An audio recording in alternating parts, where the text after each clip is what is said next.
You're a liability. I offloaded Dad's company. Have fun paying rent, my son sneered.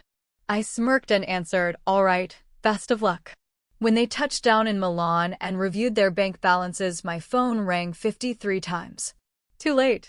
Can you imagine your own son, the one you raised, the one you sacrificed everything for, looking you in the eye and calling you a burden? I thought I knew what betrayal felt like. But that day, when he uttered that word, it wasn't just my heart that broke. It was something deeper, something that began to crack, and it was about to unleash a side of me he never knew existed. I was arranging fresh lilies in my crystal vase, a small comfort these days, when I heard his BMW pull into the driveway. Wade. The sound of that engine always made my stomach clench now. He only visited when he wanted something, and it had been 3 long months since our last real conversation. Through the window, I watched him get out, adjusting his expensive suit. Then, Brittany, clicking on her heels, smoothing her blonde hair, jaw set. She was the one driving this. I just knew it. The doorbell rang, sharp and impatient, twice. I put the vase down, my heart already bracing for disappointment. When I opened the door, Wade barely even looked at me. Mom, he said, curt, stepping inside without an invitation. We need to talk. Brittany swept past, her perfume overpowering, clutching a leather briefcase like a weapon. Hello, Agatha, she purred, that fake sweetness that always made my skin crawl. I led them to the living room. The same room where Wade took his first steps 35 years ago. Now, he stood in the center of it like a complete stranger, arms crossed, looking at everything but me. Coffee? I offered, trying to hold on to some semblance of normalcy. I just made a fresh pot. This isn't a social visit, Mom. Wade's voice was colder than I'd ever heard it. Sit down. There's something you need to know. My legs felt weak as I sank into my favorite armchair, the one Harold and I picked out together 40 years ago. Brittany sat across from me, opening her briefcase with deliberate precision. Wade remained standing, towering over us. The company is sold, he announced, as if discussing the weather. The words hit me like a physical blow, a punch to the gut. Sold? My vision blurred. The company Harold and I had built from nothing, the one that had provided for our family for decades, gone? The sale went through yesterday morning, Brittany said, her voice all business. She pulled out a thick stack of papers. Wade has been handling all the paperwork for months. But I'm still the majority shareholder, I whispered, the words barely a breath. Wade let out a harsh, disbelieving laugh. Mom, you haven't been involved in the day-to-day operations for 3 years. Not since Dad died. You don't even understand the financials anymore. That's not true. I protested, but even to my own ears, my voice sounded small, thin. Look at you, Brittany interjected, gesturing with manicured nails. You can barely manage this house. The bills pile up on your kitchen counter for weeks. You forget appointments. Just last month, you called Wade 3 times in one day, asking about the same thing. Heat rushed to my cheeks. It was true. I had been calling Wade more since Harold's death, but not because I was confused. Because I was lonely. Because I missed having someone to share decisions with. Wade pulled up a chair directly in front of me, leaning in. Mom, you're 64 years old. You've been struggling since Dad passed. The company needs young leadership, fresh ideas. I can't keep watching you run it into the ground. The company is profitable. I insisted, my voice stronger now. The quarterly reports show. The quarterly reports show what Dad set up years ago. Wade cut me off. But the industry is changing. Technology, automation, digital marketing. You don't understand any of that. Brittany nodded sympathetically. We're not trying to hurt you, Agatha. We're trying to protect you. The buyer paid well above market value. The money will keep you comfortable for the rest of your life. I looked between them, searching for any sign of the son I'd raised. The boy who used to climb into my lap when thunderstorms scared him. Instead, I saw a man who looked at me with barely concealed impatience. How much? I asked, my voice flat. Wade and Brittany exchanged a glance. 2.8 million, he said. After taxes and fees, you'll have about 1.9 million in your account by Friday. It was a good price. Better than good, actually. But the money wasn't the point. You sold our company, I said, without even asking me. I'm asking you now, Wade replied, his tone suggesting the conversation was over. I'm asking you to sign these papers, making it official. To acknowledge that the sale was in your best interest. Brittany leaned forward, her voice taking on that syrupy quality again. Think about it, Agatha. No more board meetings. No more worrying about employee problems or market fluctuations. You can focus on what really matters. Your garden, your book club, maybe some travel. Wade stood abruptly, pacing to the window. When he turned back, his face was hard. The truth is, Mom, you're a burden. You have been ever since Dad died. You call me constantly with questions that any competent business owner should know. You second-guess every decision I make, even though you don't understand the modern marketplace. The word burden hung in the air like smoke from a fire. I felt something inside me crack. Not break exactly, but crack, like ice beginning to thaw. I sold Dad's company because it was the right thing to do, Wade continued, his voice rising. For the business, for the employees, and for you. Good luck with the rent on your new apartment, because this house is going to cost more to maintain than you can afford on a fixed income. Brittany shot him a warning look, but he ignored it. You're my son, I said softly, more to myself than to him. And you're my mother, he replied, which is why I'm doing this. Someone has to make the hard decisions, and clearly, it's not going to be you. I sat in that chair for what felt like hours, but was probably only minutes. My mind was strangely calm, like the eye of a hurricane. When I finally looked up, both Wade and Brittany were watching me expectantly. Okay, I said simply. Good luck. Wade blinked. What? I said, okay, good luck. I stood up slowly, smoothing my skirt. I assume you'll need me to sign those papers. Brittany fumbled with the documents, clearly expecting more of a fight. Here and here, and initial there.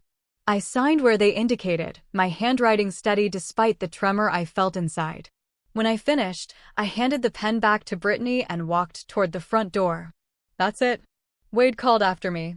You're not going to argue? Not going to guilt-trip me about family loyalty? I turned back to face him, my hand on the doorknob. Would it change anything? He opened his mouth, then closed it again. I didn't think so, I said. Have a wonderful time in Milan. I hope the weather is nice for your honeymoon. Brittany's eyes widened. How did you know about Milan? I smiled for the first time since they'd arrived. I know more than you think I do. After they left, I sat back down in my armchair and looked around the living room. Everything was exactly the same as it had been an hour ago. Yet everything had changed. The silence felt different now, not lonely, but expectant, like the moment before dawn. I reached for my phone and dialed a number I knew by heart. Marcus, it's Agatha. I think it's time we had that conversation. Marcus arrived within the hour, carrying the same worn leather satchel he'd been using since I first met him 25 years ago. My longtime attorney, and more importantly, my friend, looked exactly as I expected him to, concerned, but not surprised. I take it Wade went through with it, he said, settling into Harold's old chair without ceremony. Every word exactly as we predicted. I poured him coffee from the pot I'd made earlier, my hands steadier now than they'd been in months. He called me a burden, Marcus. His exact words. Marcus shook his head, his gray eyebrows knitting together. I'm sorry, Agatha. I know we prepared for this, but it still must have hurt. I sat across from him, cradling my own cup. The hurt stopped surprising me years ago. What surprises me is how predictable he's become. Shall we review the timeline? Marcus asked, pulling a thick folder from his satchel. I nodded, though I knew every detail by heart. We'd been planning this for 3 years. Ever since Harold's funeral, when Wade had pulled me aside and suggested I might want to simplify my business responsibilities. It started in 1983, I began, my voice taking on the cadence of a story I'd told many times. Harold and I were both 25, fresh out of college, and completely broke. I had a business degree and a head full of ideas. He had charisma and the ability to charm investors. Marcus smiled. The classic combination. Except everyone assumed Harold was the brains of the operation, I said, setting down my coffee cup with a soft clink. The bank loans were approved because of his charm. The early partnerships happened because men in the 80s were more comfortable dealing with other men. So, we played the game. I walked to the mahogany desk in the corner, pulling out a framed photograph from the bottom drawer. It showed Harold and me at the ribbon cutting for our first office building. He was holding the scissors, beaming at the camera.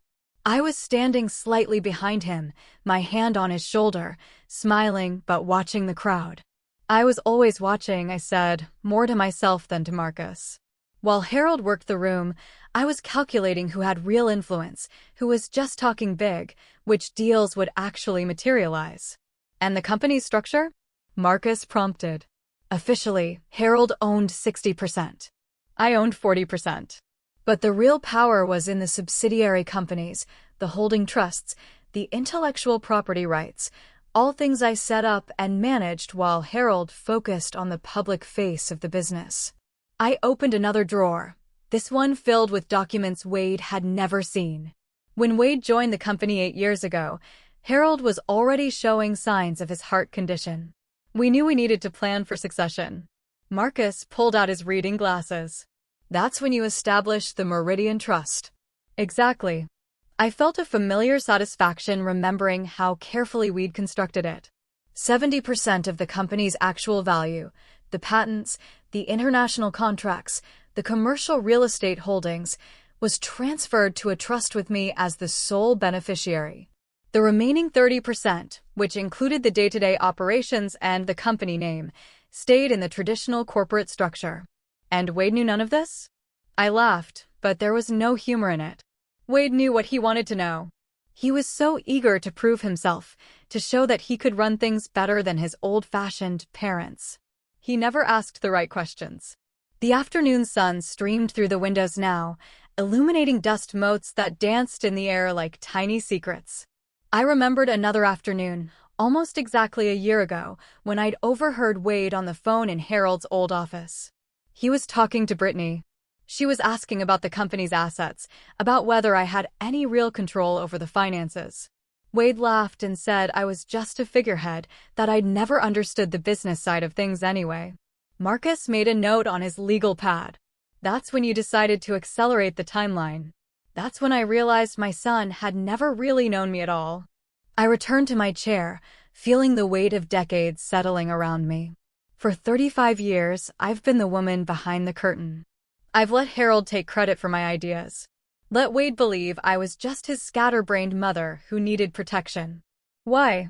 Marcus asked gently. It was a question he'd posed many times over the years. Because I thought it was what they needed from me, I traced the rim of my coffee cup with my finger. Harold needed to feel like the success was his. His pride required it. And Wade needed to believe he was rescuing me from my own incompetence. It gave him purpose. But Harold knew the truth. My voice softened. Harold knew. Especially at the end. The night before he died, he made me promise something. He said, "Don't let Wade take advantage of your kindness the way I did. Make sure he learns what you're really worth."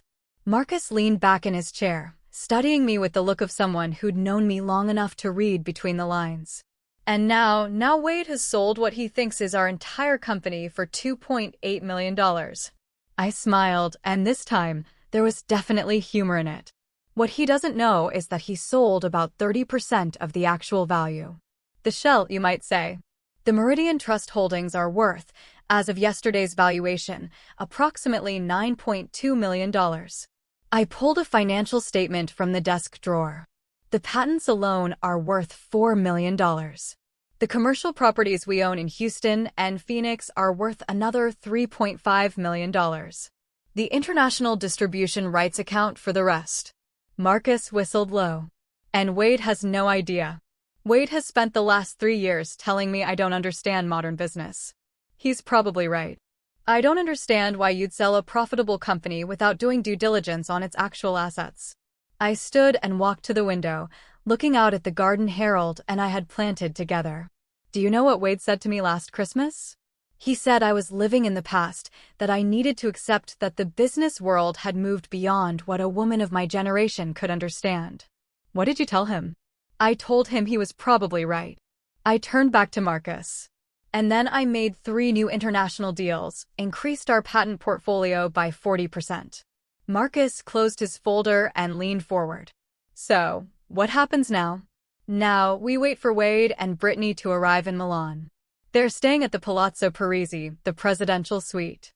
I booked it for them myself as a wedding gift, using company funds that no longer exist.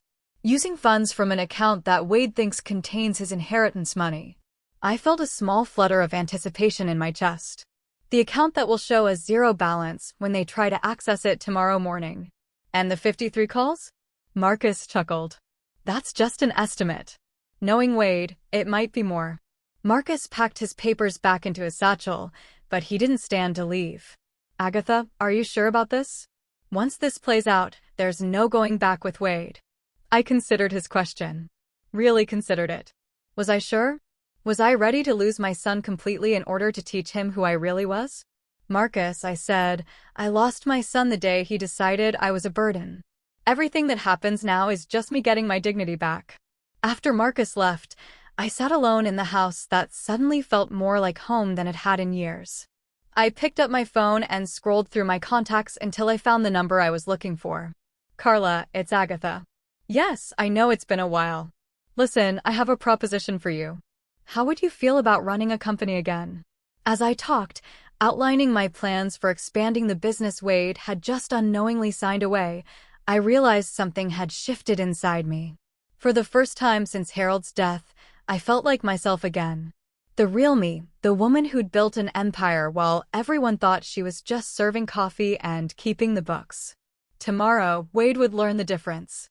Whether he could handle the truth remained to be seen.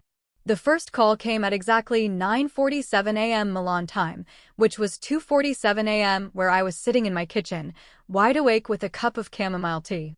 I'd been counting down the hours, knowing that Wade and Brittany would try to access their funds first thing in the morning after their arrival. I let it ring. The second call came 3 minutes later, then another. By the fifth call, my phone was vibrating so aggressively on the kitchen table that it nearly fell to the floor. I picked it up on the sixth ring. Hello, Wade. Mom. His voice was strained, panic barely contained beneath a thin veneer of control. There's a problem with the bank accounts. Some kind of technical issue. The funds from the sale aren't showing up. I took a slow sip of my tea. That's strange. Have you called the bank? Of course, I called the bank. The veneer was already cracking. They said the account was closed yesterday afternoon. Closed? Mom, how does an account just close itself? I wouldn't know, dear. Banking isn't really my area of expertise, as you've reminded me many times. There was a pause, and I could hear Brittany's voice in the background, sharp and demanding. Wade covered the phone, but I could still make out her words. Asterisk, tell her to fix it now. Asterisk Wade's voice was back, more controlled, but with an edge I'd never heard before. Mom, I need you to call Marcus. There's obviously been some kind of mistake with the paperwork. The sale money should have been deposited yesterday. I'll call him in the morning, I said pleasantly. It's nearly 3 a.m. here, Wade. I'm sure whatever it is can wait until business hours.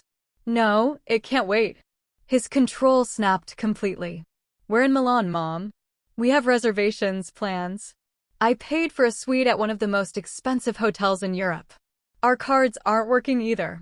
I made a sympathetic clicking sound with my tongue. That does sound inconvenient. I hope you brought some cash for emergencies. The line went quiet, except for the sound of Wade's breathing, which was becoming increasingly ragged. When he spoke again, his voice was dangerously low. Mom, I'm going to ask you once more, and I need you to listen very carefully. Call Marcus right now and find out where our money is. Asterisk our asterisk money? I repeated the phrase slowly, tasting each word. I wasn't aware that you and I had any joint accounts, Wade. The money from the sale. My inheritance. The $2.8 million that should be in my account right now. I set down my teacup with deliberate care. Oh, that money? Yes. I know exactly where that is. Thank God. I heard him exhale. So call Marcus and it's in my account, I said simply.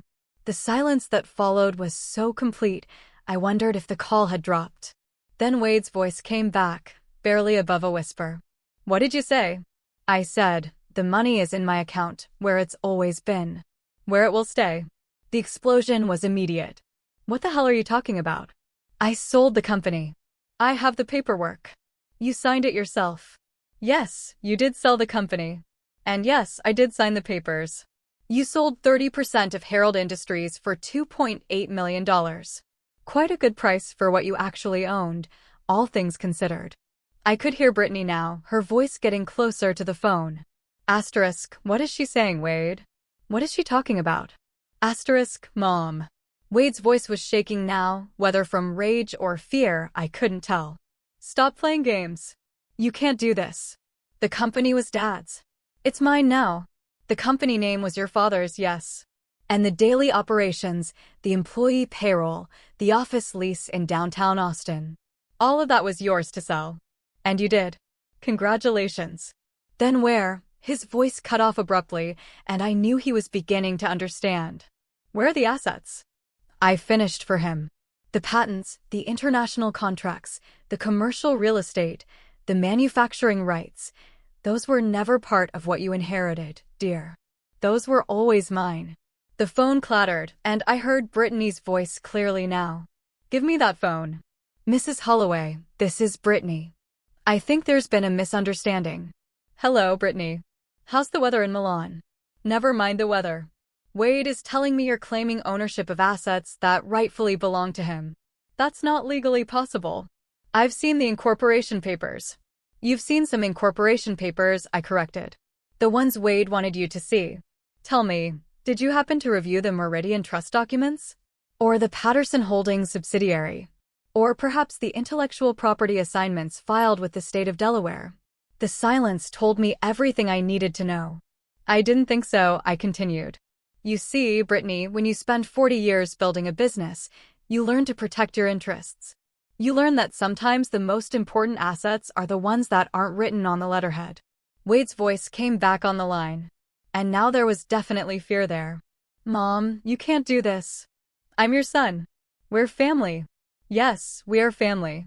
Which is why you felt comfortable calling me a burden and selling what you thought was my life's work without even consulting me.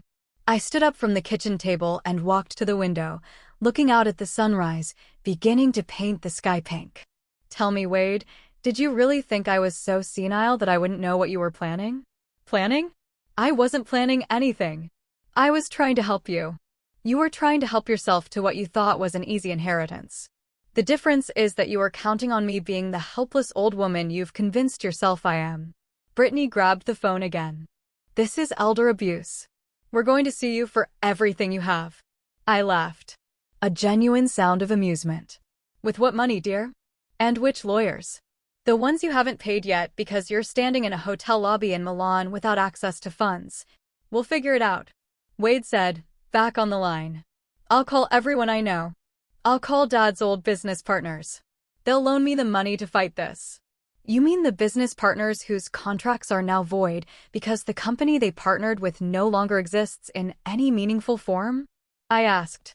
Or perhaps you mean the ones who are currently negotiating new, more lucrative deals with Meridian Trust? The sound that came through the phone was something between a growl and a sob. You planned this. You planned all of this. I prepared for it, I corrected. There's a difference. I hoped you would prove me wrong. I hoped you would show me that you valued our relationship more than you valued what you could take from me. I do value our relationship. No, Wade. You value what you thought our relationship could get you. There's a difference there, too. I heard hotel lobby sounds in the background, voices speaking rapid Italian, and the unmistakable ding of an elevator. They were clearly trying to sort out their situation in public, which couldn't be pleasant. How long have you known? Wade asked quietly. Known what? Known that I was going to sell the company. I considered lying, making it seem like I'd just recently figured it out. But Wade deserved the truth, even if it was going to hurt. 3 years, I said simply. Since the week after your father's funeral, when you told me I should probably start thinking about simplifying my business responsibilities. 3 years, he repeated numbly. 3 years of watching you circle like a vulture, waiting for the right moment to convince me I was incompetent. 3 years of listening to you and Brittany whisper about my memory, my capabilities, my age. 3 years of preparing for this exact conversation. Brittany's voice was back, shrill now with panic. We can't stay here without money. Do you understand that? We're going to be thrown out of this hotel. I'm sure you'll figure something out, I said. You're both so much more capable than I am, after all.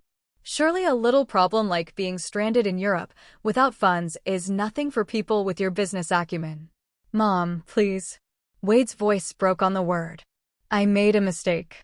I see that now. Just tell me what I have to do to fix this. For a moment, just a moment, I felt the old familiar tug of maternal instinct, the desire to rescue him, to make everything better, to be the mother who solved all his problems. But then I remembered sitting in my living room yesterday, listening to him call me a burden. You can start by figuring out how to get home from Milan without my help, I said. Consider it a learning experience in problem solving. You can't just abandon us here. I'm not abandoning you, Wade. I'm letting you experience what independence feels like. Isn't that what you wanted? To be free of your burden of a mother. The phone went quiet except for the sound of Wade's breathing. When he spoke again, his voice was small, defeated. What happens now? Now you learn what I've always known, I said, watching the sunrise paint the world in shades of gold. That family isn't just about blood. It's about respect. And respect isn't something you inherit, Wade. It's something you earn. I hung up the phone and turned off the ringer. According to my count, that had been call number 13.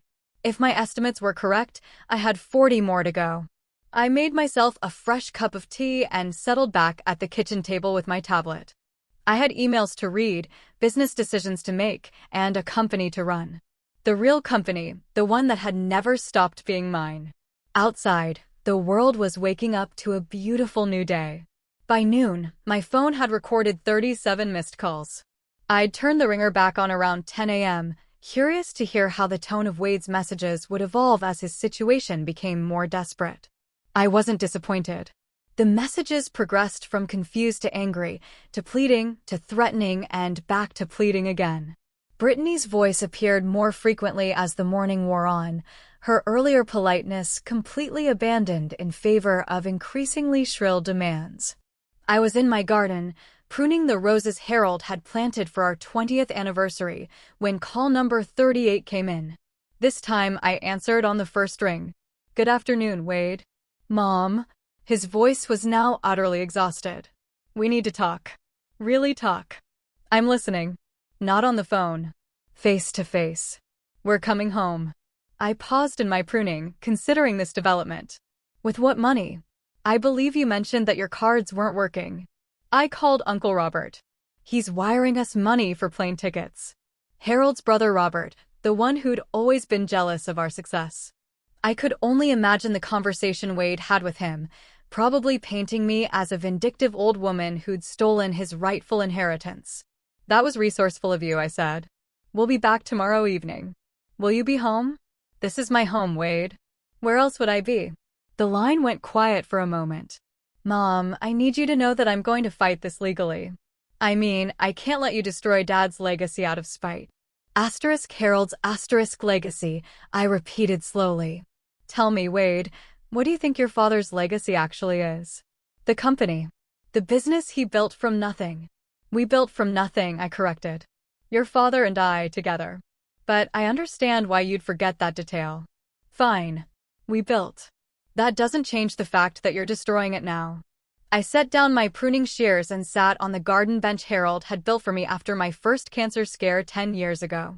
I'm not destroying anything, Wade. I'm protecting it. From who? From you. The honesty of my answer seemed to catch him off guard. Several seconds passed before he responded. From me, Mom? I'm trying to honor Dad's memory. I'm trying to build on what he created. What you're trying to do is cash out as quickly as possible so you and Brittany can live a lifestyle you haven't earned. My voice was calm, matter of fact. The buyer you found, Stewart Industries, they specialize in acquiring companies just to strip their assets and fire their employees. Did you know that? Silence. I thought not. Did you know that they plan to close our Austin office and move everything to Mexico within 6 months? Did you know that 43 families would have lost their jobs by Christmas? I didn't. You didn't ask, Wade. You saw a big number in dollar signs, and you didn't ask what would happen to the people your father and I spent 40 years building relationships with. I could hear Brittany in the background, her voice urgent but too distant to make out words. The employees would have found other jobs, Wade said, but his voice lacked conviction. Margaret Henley has been our office manager for 18 years. She's 56 years old with a high school education. Where do you think she'd find another job that pays what we pay her? Tom Rodriguez has been with us since he was 22. His daughter just started college. How exactly do you think he'd afford tuition after getting laid off? Business isn't charity, Mom. Sometimes people get hurt. You're right. Business isn't charity, but it's not pillaging either. There's a difference between making hard decisions and making selfish ones. The conversation was interrupted by what sounded like an argument in Italian. Hotel staff, probably. I could imagine the scene, Wade and Brittany standing in an opulent lobby, looking increasingly disheveled as they tried to negotiate with people who didn't care about their American entitlement. We'll be home tomorrow, Wade said finally. And we'll settle this properly. I look forward to it. After he hung up, I sat in the garden for a long time, thinking about the conversation and what would come next. I knew Wade would lawyer up the moment he got back to Austin. I knew he'd try to find some way to challenge the trust structure, to claim I'd manipulated Harold or taken advantage of his illness. What Wade didn't know was that I'd been preparing for that possibility, too. I pulled out my phone and called Marcus again. Let me guess, he said before I could speak. They found out about Milan. Call number 38. They're flying back tomorrow on Uncle Robert's dime. And Wade's threatening legal action. He thinks he can overturn the trust. Marcus chuckled. I assume you're ready for that, too. Pull the video files, I said. All of them. The board meetings, the family dinners, the conversations in Harold's office. If Wade wants to claim I manipulated his father, let's show everyone exactly who was manipulating whom. For the past 3 years, ever since Wade had started making noises about my competence, I'd been recording our interactions. Not secretively, exactly, but not obviously either. A small digital recorder in my purse during family dinners. Voice memo apps running during phone calls. Security cameras in the office that captured more than just break-ins. I'd learned long ago that documentation was protection, especially for women in business, especially for older women in business. How extensive are we talking? Marcus asked. Extensive enough. Wade telling Harold that I was getting confused about basic business concepts. Wade suggesting to his father that maybe it was time to transition me into an advisory role only. Wade discussing with Brittany how to convince me that selling was in my best interest. And Harold's responses. I smiled, remembering Harold defending me every single time. Harold explaining to Wade that I was the strategic mind behind 90% of our successful deals. Harold telling his son, quote, your mother could run circles around most CEOs half her age. And if you can't see that, you're not as smart as I raised you to be. Wade won't be expecting that. Wade's never expected much from me. It's been his greatest weakness. That evening, I made myself a simple dinner and settled in to review the financial reports from our international divisions. Meridian Trust wasn't just a holding company. It was an actively growing enterprise. While Wade had been focused on the flashy Austin headquarters and the domestic client base, I'd been quietly expanding our reach into markets he'd never even considered.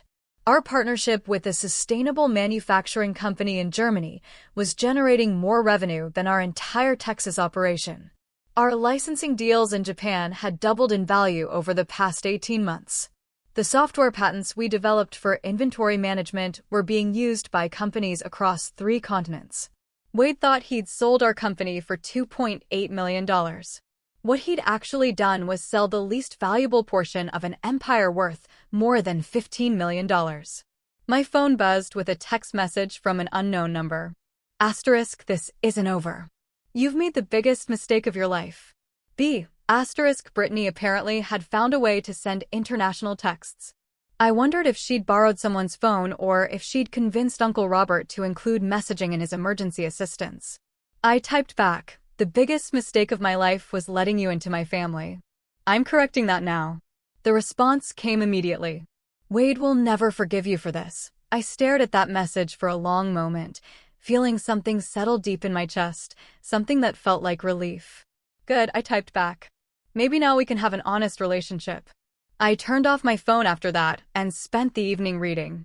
Harold had always said that the best business decisions were made with a clear mind and a calm heart. Tomorrow would bring drama, accusations, and probably lawyers.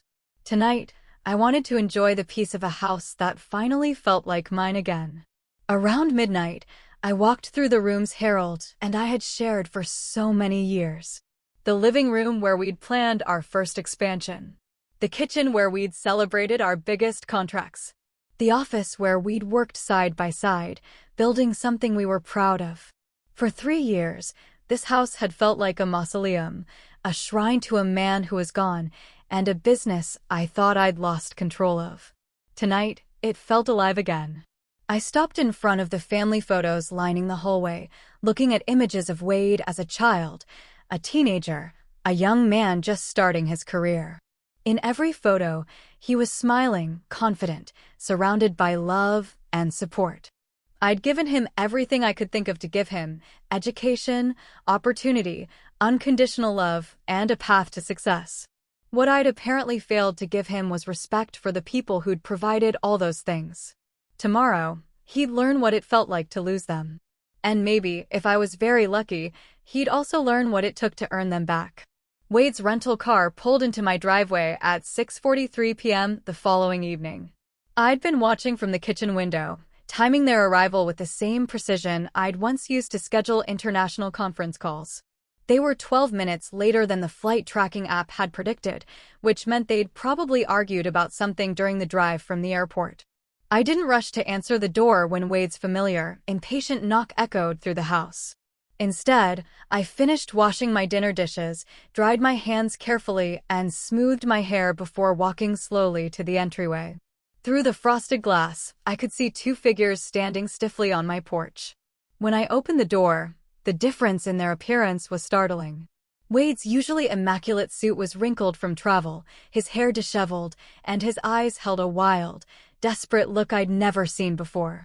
Brittany looked even worse. Her makeup was smeared, her designer clothes looked slept in, and she was clutching an oversized purse like a life preserver. "Mom," Wade said, his voice carefully controlled. "We need to talk." "Of course. Come in." They followed me to the living room, the same space where this had all begun just 4 days ago. But the dynamic had shifted completely. Where Wade had once stood confidently, now he perched on the edge of the sofa like he was ready to bolt. Brittany sat beside him, her eyes darting around the room as if she was cataloging items for potential value. "I've brought my lawyer," Wade announced, trying to reclaim some authority. "He'll be here tomorrow morning. We're going to contest the trust documents." "That's certainly a right," I said pleasantly, settling into my favorite chair. Though I should warn you that legal challenges to properly executed trusts rarely succeed, especially when there's 30 years of documentation supporting their validity. Brittany leaned forward, her composure finally cracking completely. "You can't do this to us, Agatha. We have a life planned. We have commitments. I quit my job at the hospital because Wade said we'd be set for life." "You quit your job?" I raised an eyebrow. "How presumptuous of you." "We bought a house," Wade said quietly, "based on the expected sale price. The down payment is due next week." "That does sound like a problem," I agreed. "Poor financial planning often leads to such difficulties." Wade's careful control slipped. "Stop playing games. You know what you've done. You've stolen what rightfully belongs to me." "Have I?" I pulled out a manila folder from the side table beside my chair. "Let's review what rightfully belonged to you, shall we?" I opened the folder and spread several documents across the coffee table. Wade and Brittany leaned forward, squinting at the legal text. "This is your father's will," I said, pointing to the first document.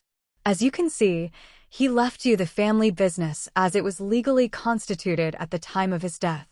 That included the corporate name, the office lease, the employee contracts, and the domestic client relationships."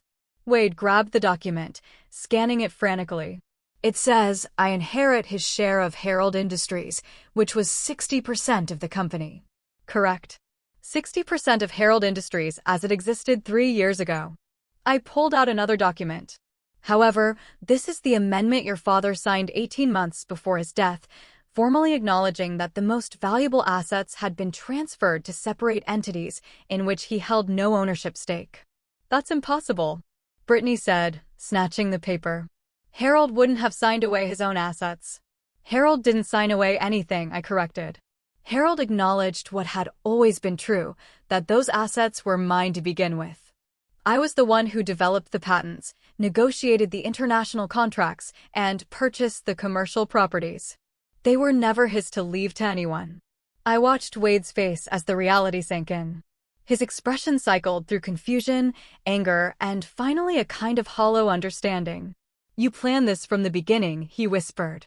I protected what I built, I said, just as any smart businessperson would. Wade stood up abruptly and began pacing. No, this is more than that.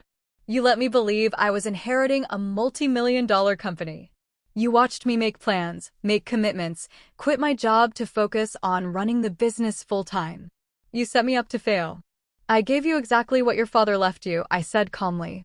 If you chose to make assumptions about the value without doing proper due diligence, that's not my responsibility. Due diligence? Wade's voice cracked. You're my mother. I trusted you. Did you? Because from where I sit, it looks like you trusted that I was too stupid and too grief-stricken to notice what you were planning. I pulled out my phone and scrolled to a voice recording I'd saved from 8 months ago. Wade's voice filled the room, tiny but clear from the phone's small speaker. Brittany, I'm telling you, she has no idea what she's sitting on. Mom thinks the company is worth maybe $3 million tops. She's always been clueless about the financials. Once I convince her to sell, we'll have enough to buy that house in Westlake and still have millions left over. The old lady will be so grateful for our help. She'll probably give us power of attorney over her personal accounts, too. The recording continued for another 30 seconds, with Wade laughing about how easy it would be to manipulate his scattered mother into making decisions that would benefit him. Brittany's face went white. Where did you get that? Wade made that call from your kitchen last December when I was visiting for your housewarming party. You'd stepped out to get wine, and Wade thought I was in the bathroom. I was actually right around the corner, holding my phone. Wade sank back onto the sofa, his head in his hands. You've been recording us? I've been protecting myself, I corrected. Something I learned to do during 40 years of being underestimated by men who thought they were smarter than me. I pulled out another phone and played a second recording. This one from Wade's conversation with his father just 6 months before Harold's death. Dad, I'm worried about Mom. She seems confused about basic business concepts lately. Maybe it's time to start transitioning her into more of an advisory role. Let me handle the day-to-day operations before she makes a mistake that costs us everything. Harold's response was crystal clear. Son, your mother has forgotten more about business than you've learned yet. If you think she's confused, you're not paying attention. She's been running circles around competitors half her age while you've been focused on the office politics. Wade's voice on the recording became petulant. I just think fresh perspectives might be valuable. Some of her ideas seem pretty outdated. Harold's laugh was audible even through the phone's small speaker. Wade, your mother closed a $2 million international deal last week while you were complaining about the coffee in the break room. Maybe worry less about her perspectives and more about developing your own. When the recording ended, Wade looked physically ill. Brittany was staring at him with an expression of dawning horror. You told me she was losing her mind, she said slowly.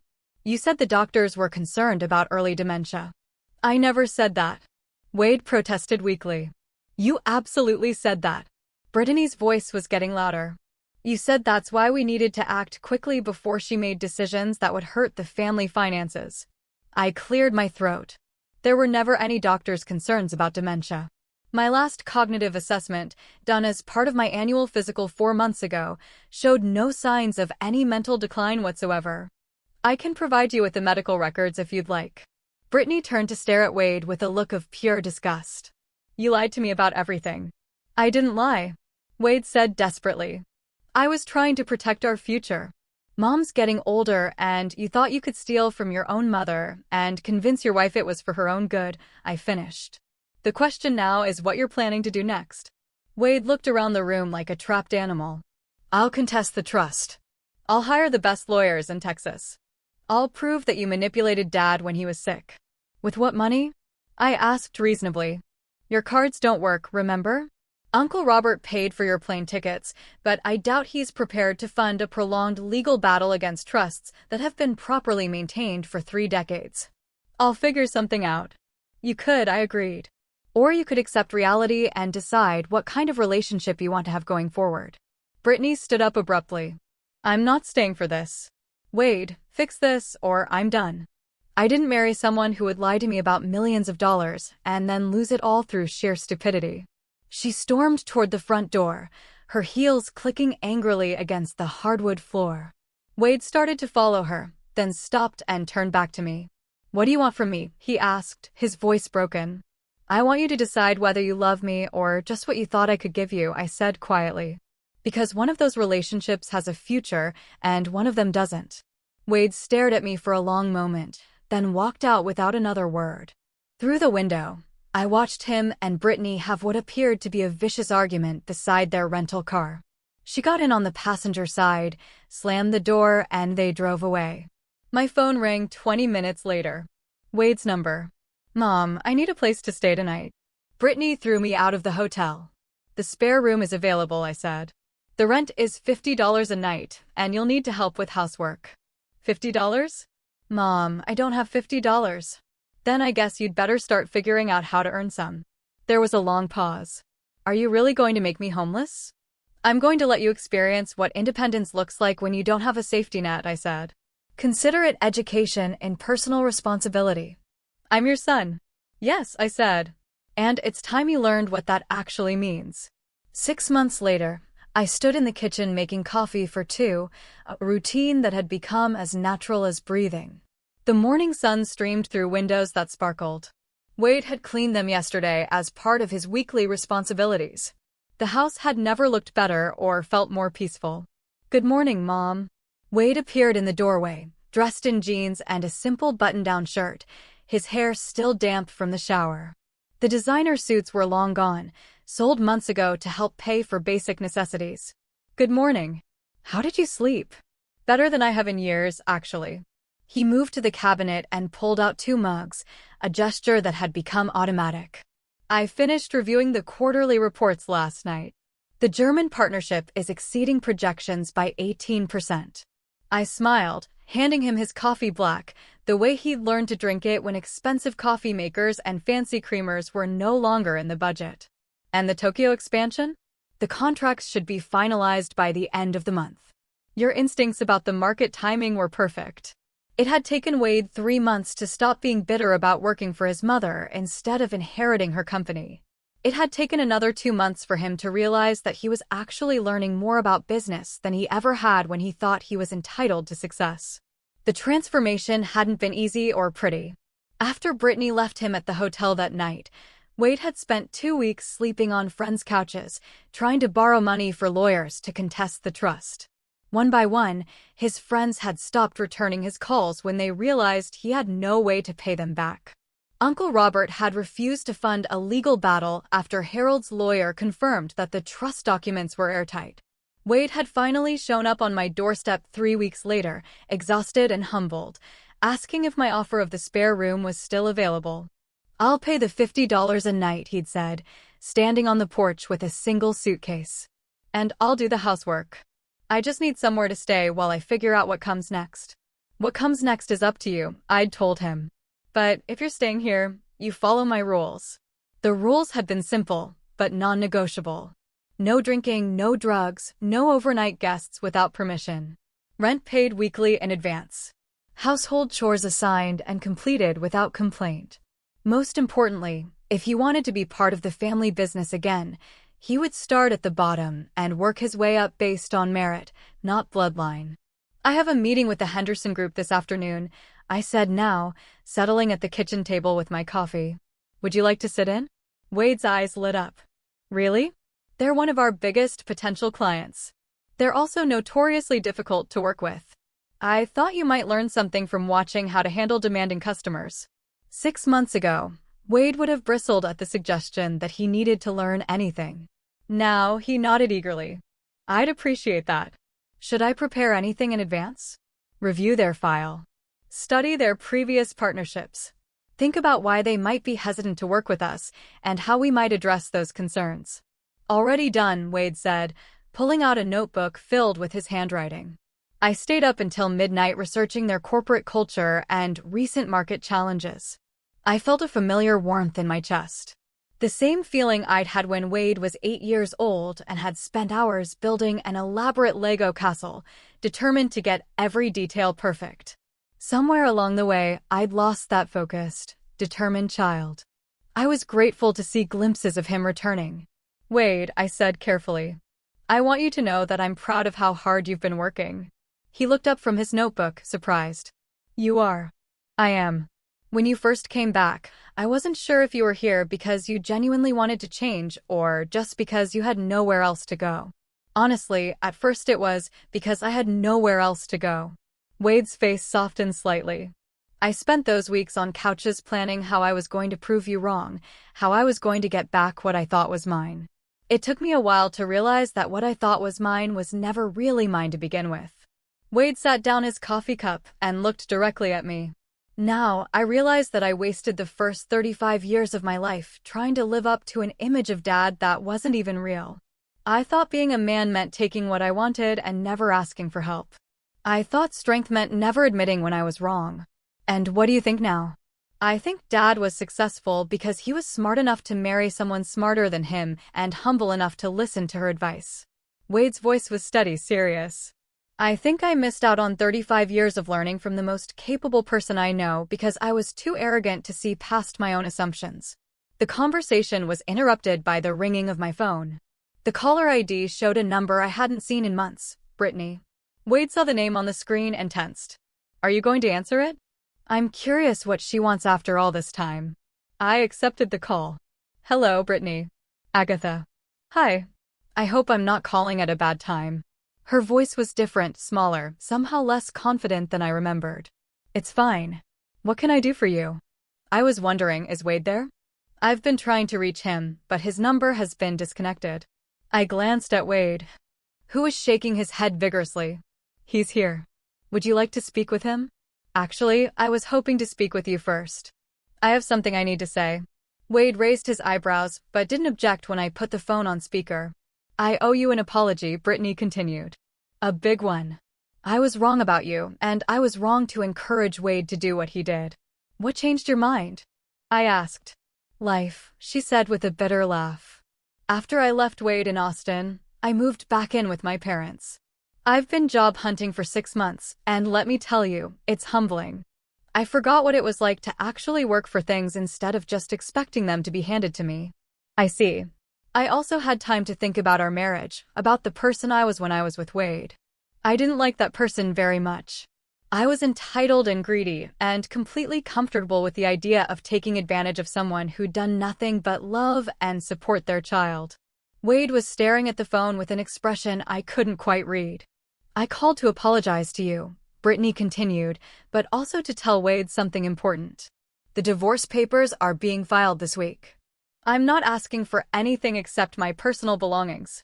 I don't deserve anything more than that. Brittany, Wade said quietly. You don't have to. Yes, I do, Wade. You made mistakes, but I made them worse. I pushed you to see your mother as an obstacle instead of an ally. I convinced you that taking advantage of her was somehow justified. I'm ashamed of who I was, and I'm sorry.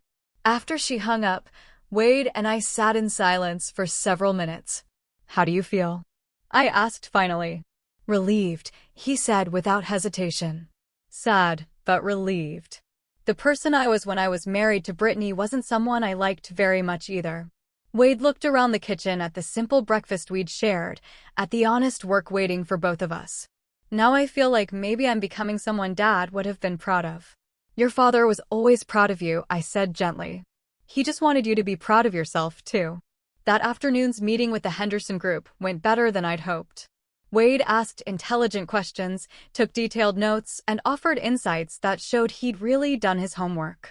When they asked about our succession planning, I was able to point to Wade as our Director of Operations, a title he'd earned through 6 months of 60-hour weeks and flawless performance. After the clients left, Wade and I sat in the conference room reviewing the notes. I think they're going to sign, he said, organizing his papers. I think so too. That was excellent work today. Wade smiled, but then his expression grew serious. Mom, can I ask you something? Of course. When you were setting up the trust structures, when you were protecting the assets from me, did you know it would end up like this? With me working for you, learning the business properly. I considered the question carefully. I hoped it would, but I was prepared for the possibility that you'd walk away forever and never speak to me again. What would you have done then? I would have run the company myself until I couldn't anymore, then sold it to someone who would take care of our employees. I paused. But I would have missed you every day for the rest of my life. Wade's eyes filled with tears. I'm sorry I put you through that. I'm sorry I made you feel like you had to choose between protecting yourself and protecting me. You didn't make me choose, I said. You made a choice about what kind of son you wanted to be. I just made sure that choice had real consequences. And if I'd chosen differently, he asked, if I'd kept fighting you in court, then you would have learned that respect can't be inherited or stolen. It can only be earned. Wade nodded slowly. I think I'm finally starting to understand that. As we packed up to leave the office, Wade turned to me one more time. Mom, thank you. For what? For not giving up on me. For showing me who I could become instead of just accepting who I was. I smiled, thinking about the long journey that had brought us to this moment. That's what mothers do, Wade. We love you enough to let you fail, and we love you enough to help you succeed. Even when your children call you a burden. Especially then, he said. Especially then, I agreed. Because that's when they need us most. 6 months ago, I thought I was losing my son. Instead, I'd found him. The real him, underneath all the entitlement and assumptions. The man Harold and I had always hoped he'd become. It had taken losing everything for Wade to discover what actually mattered. And it had taken risking everything for me to save the relationship that mattered most. As we walked out of the office together, I realized that this was what victory actually looked like. Not the moment you prove you're right, but the moment everyone finally understands what was worth fighting for. Now, I'm curious about you who listened to my story. What's the biggest lesson life ever threw at you that truly changed your perspective? Tell me in the comments below. I'd love to hear your thoughts.